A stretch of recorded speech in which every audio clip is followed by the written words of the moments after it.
दोस्तों, stock market studies में फिर से एक बार आपको बहुत-बहुत स्वागत करता हूँ। तो आज मैं फिर से कुछ इंपॉर्टेंट कंपनी के अपडेट लेकर हाजिर हुआ हूँ। तो इस वीडियो को पूरा लास्ट तक जरूर देखना और सबसे पहले चैनल को सब्सक्राइब नहीं किया तो जरूर सब्सक्राइब कर लीजिएगा। तो फर्स्ट जो कंपनी है जिसका नाम है अदानी पावर। देखिए अदानी पावर इंडिया की एक पॉपुलर कंपनी है और इस कंपनी जितने सारे पावर सेक्टर कंपनी है उनमें से टॉप में है एनटीपीसी, उसके बाद है पावर ग्रिड और ये दोनों कंपनी किसके है? गवर्नमेंट का है। और उसके बाद Adani green and Adani power दोनों ही अदानी ग्रुप के कंपनी है। तो अगर कंपेयर करूँ अदानी ग्रीन से अदानी पावर का तो एक डेटा आपको जरूर देखने को मिलेगा। अदानी ग्रीन का जो कर्जा है वो सबसे ज्यादा है 8.65 के आसपास। 8.65 के आसपास टोटल डेप्थ ऑफ इक्विटी है और अदानी ग्रीन का डेप्थ ऑफ इक्विटी कितना है? 0.80 के आसपास। मतलब अदानी पावर के जो डेप्थ है वो थोड़ा सा कम है। तो एक गुड पॉइंट्स है ऑब्वियसली। उसके साथ साथ आप अगर आप ये भी देखेंगे तो कंपनी का जो क्वार्टर रिजल्ट है वो भी इस बार हाईएस्ट देखने को मिला, क्योंकि सेल्स 2021 में से 6,300 करोड़ था, 2022 में 10,500 बने, 2023 में थोड़ा सा कम हुआ था, अभी मतलब 2024 में 13,000 करोड़ हो चुके हैं।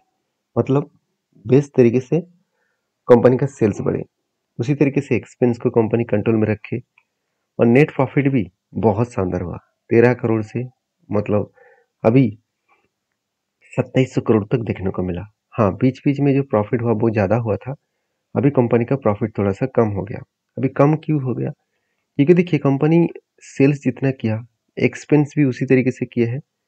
ऑपरेटिंग प्रॉफिट तो ठीक ठाक था, कंपनी को टैक्सेस ज़्यादा देना पड़ा क्योंकि पिछली बार 5,200 करोड़ का जो प्रॉफिट देखने को मिला था उनमें से टैक्स नेगेटिव में था, इसीलिए प्रॉफिट ज़्यादा हो गया था।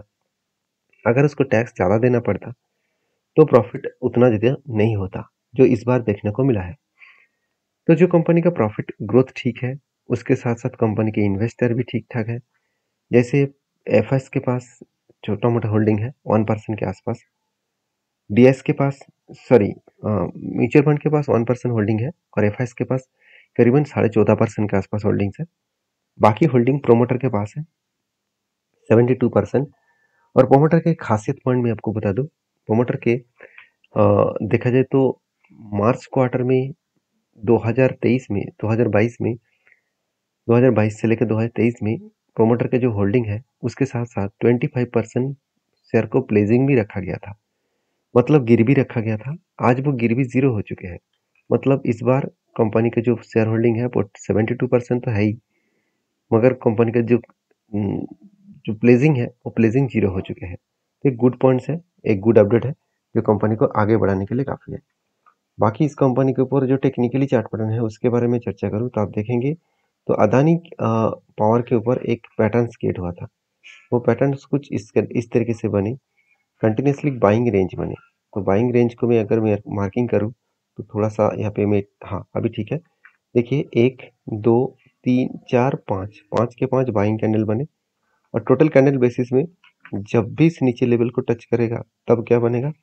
तब बनेगा एंट्री और इसी हाई लेवल तक क्या बनेगा? इस लेवल तक बनेगा टारगेट। मतलब बेस्ट तरीके से एंट्री और बेस्ट तरीके से टारगेट बनने का चांसेस है। तो मुझे लगता है जो सिचुएशन बना है वो सिचुएशन कंपनी को आगे बढ़ाने के लिए काफ़ी है और वो ज़बरदस्त कंपनी परफॉर्मेंस करके लाइफ टाइम हाई को भी ब्रेक किया है।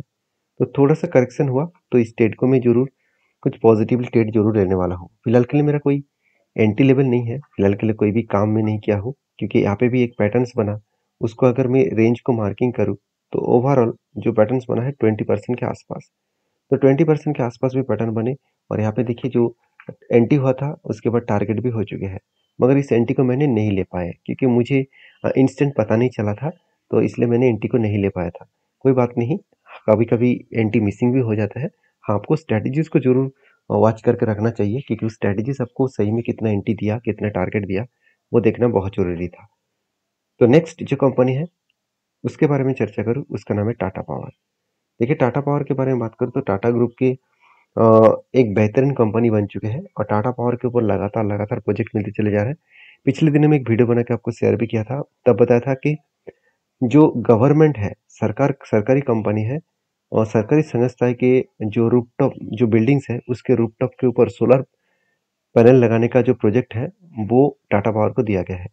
और टाटा पावर इसी तरीके से कंटिन्यूअसली काम कर रहा है। उसके साथ-साथ टाटा पावर्स का जो टारगेट है 1 लाख चार्जिंग स्टेशन का, वो भी रूफटॉप के ऊपर 2025 से पहले वो कंप्लीट करेंगे।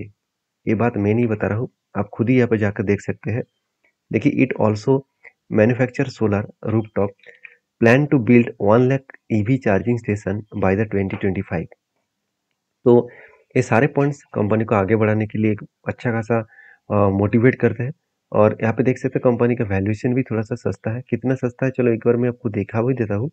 एक टाइम कंपनी का पी रेशियो चला गया था अराउंड, आप बोल सकते हैं 5 साल में एक टाइम पी रेशियो 78 तक चला गया था। और आज कहाँ पे है, 40 के आसपास। इसके एवरेज पी रेशियो कितना निकल कर है, 26। मतलब कंपनी का जो पी रेशियो है अभी भी खुद के पी रेशियो के हिसाब से थोड़ा सा ज़्यादा है, और इंडस्ट्रीज पी रेशियो के हिसाब से थोड़ा सा कम है। तो इसीलिए कंपनी के ऊपर एक पॉजिटिव मोमेंटम देखने को मिल सकता है। बाकी इस कंपनी के ऊपर कुछ गुड पॉइंट्स है, जैसे कंपनी 5 साल के सीएजीआर के हिसाब से 74% का ग्रोथ किया। और कंपनी का जो मेंटेनेंस डिविडेंड, हेल्थ डिविडेंड है, 22% का डिविडेंड मेंटेन किया। कंपनी बुक वैल्यू जो है वो 4 टाइम्स ऊपर कंपनी ट्रेड कर रहा है। एक थोड़ा सा वीकनेस पॉइंट है। और company has low return equity, मतलब रिटर्न ऑफ इक्विटी थोड़ा सा कम हुआ है लास्ट 3 ईयर्स में। तो देखिए, कंपनी है तो उसमें पॉजिटिविटी नेगेटिविटी तो होगा ही। ऐसे कोई भी एक सिर्फ इंडिया में नहीं है, ऑल ओवर वर्ल्ड में ऐसे कोई कंपनी नहीं है जिसका हर पॉइंट्स पॉजिटिव होगा, हर पॉइंट्स हमेशा पॉजिटिव रहेगा। ऐसे आपको किसी भी कंपनी से देखने को नहीं मिलेगा। तो बेसिकली इस कंपनी के ऊपर इन्वेस्टर बहुत ज़्यादा ट्रस्ट करते हैं। इस कंपनी के ऊपर आप खुद ही देख सकते हैं, म्यूचुअल फंड ने खुद होल्डिंग बढ़ा दिया, 3% के होल्डिंग को 5.5% कर दिए। और एफएस के पास 10% होल्डिंग था, वो आज 9% हो चुके हैं। और उसी के साथ साथ प्रोमोटर के पास भी होल्डिंग 47% है, और पब्लिक के पास होल्डिंग 27% है। और मज़ेदार बात यही है कि म्यूचुअल फंड ने लास्ट कुछ फ्यू मंथ्स में इस कंपनी के ऊपर धमाका बाई किया। जैसे मार्च, अप्रैल, मई, जून, सारे मंथ में देखेंगे क्वांटिटी अच्छा खासा यहाँ पे एडिंग किया गया। तो एक गुड पॉइंट्स है कंपनी को आगे बढ़ने के लिए। बाकी रही बात चार्ट पैटर्न्स का, तो मैं पहले ही बोल चुका हूँ, यहाँ पे कप के बाद एक हैंडल पैटर्न क्रिएट हुआ था, और दूसरी बार एक हैंडल पैटर्न क्रिएट करने के बाद अगर ब्रेकआउट करे तभी मैं कुछ डिसीजन लेने वाला हूँ, नहीं तो कोई भी डिसीजन यहाँ पे नहीं बनेगा। तो अभी चलो देख लेते हैं लास्ट कंपनी कौन सा है। उसका नाम है मदरसन सुमी वायरिंग्स लिमिटेड। देखिए, मदरसन सुमी वायरिंग्स लिमिटेड के ऊपर सबसे पहले पॉइंट्स में आपके साथ शेयर करूँ तो कंपनी के जो डेटा है, कंपनी के जो डेटा के रेवेन्यूज है, उनमें से कंपनी वायरिंग सेगमेंट के ऊपर ही पूरा का पूरा 98% काम करते हैं, और बाकी अदर्स के ऊपर 2%। और कंपनी इंडिया में ही 99.86% का काम करते हैं। बाकी 1%, सॉरी 0.1% के आसपास अदर्स कंट्रीज को प्रोडक्ट को सेल अप किया जाता है। तो कंपनी टोटली इंडिया में ही काम कर रहा है, ये अच्छी बात है। और साथ ही साथ मदरसन सुमी के जो बाकी कंपनीज है उससे अगर कंपेयर किया जाए तो मदरसन सुमी का जो पी रेशियो थोड़ा सा हाई देखने को मिला, मगर कंपनी का मार्केट कैप अच्छा खासा है। कंपनी का जो प्रोमोटर होल्डिंग है वो भी अच्छा खासा है। ईयर ऑफ ईयर बेसिस जो सेल्स का ग्रोथ है वो भी पॉजिटिव है, और आरओसी भी बहुत शानदार देखने को मिला। यही कंपनी की एक खासियत पॉजिटिव पॉइंट है। अगर मैं कंपनी के साल भर के डेटा आपको दिखा दूं तो आप देख सकते हैं कंपनी की जो ग्रोथ है वो 3 साल में 28% था, और एक साल में, एक साल नहीं मतलब टिल टू मंथ, मतलब करंट लास्ट 12 मंथ्स में कंपनी 18% का ग्रोथ कर रहा है। उसी तरीके से अगर मैं प्रॉफिट के बारे में बात करूँ तो 3 साल में प्रॉफिट ग्रोथ 17%, और टिल टू मंथ के ग्रोथ 31% के आसपास देखने को मिला है। तो मुझे लगता है बेस्ट तरीके से यहाँ पे सिचुएशन बना, उसी सिचुएशन के बेसिस में कंपनी आगे बढ़ सकते हैं। बाकी कंपनी का रिटर्न जो है, सीएजीआर का परसेंटेज का रिटर्न है, वो 27% के आसपास देखने को मिला। तो ओवरऑल कंपनी का जो परफॉर्मेंस है वो तो ठीक ठाक ही हो रहा है। और इसीलिए as a investor mutual fund ने क्या किया, कंपनीज के ऊपर कुछ क्वांटिटी इस बार सेल ऑफ किया। क्यों सेल ऑफ किया मैं आपको बताऊंगा।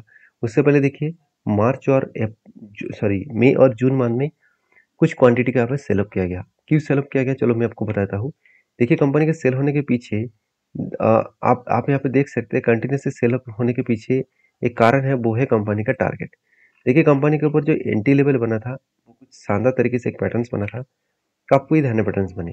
फाइनली ब्रेकआउट हुआ, रिटेस्ट किया, बहुत टाइम लगा दिया एक ही जगह पे, और जब इस रेंज को ब्रेकआउट किया तो फाइनली टारगेट अचीव हुआ। अभी देखिए ये जो एंट्री था, ये सिर्फ पब्लिक का एंट्री नहीं था, बड़े-बड़े इंस्टीट्यूशन का भी था। जो इंस्टीट्यूशन म्यूचुअल फंड कंपनीज जो इस ट्रेड को लिया था, वो क्या किया, इस हाई लेवल में टारगेट होने के बाद प्रॉफिट बुकिंग करना स्टार्ट हो गया। प्रॉफिट बुकिंग मतलब कुछ क्वांटिटी को बेचना, तो यहाँ पे सेल ऑफ किया गया, उसके बाद कंपनी नीचे आया। तो मुझे लगता है फिर से ऊपर जाने के लिए थोड़ा सा टाइम लग सकता है। कोई बात नहीं, जब तक कोई स्ट्रैटेजिस ना बने तब तक एंट्री नहीं लेना है मुझे।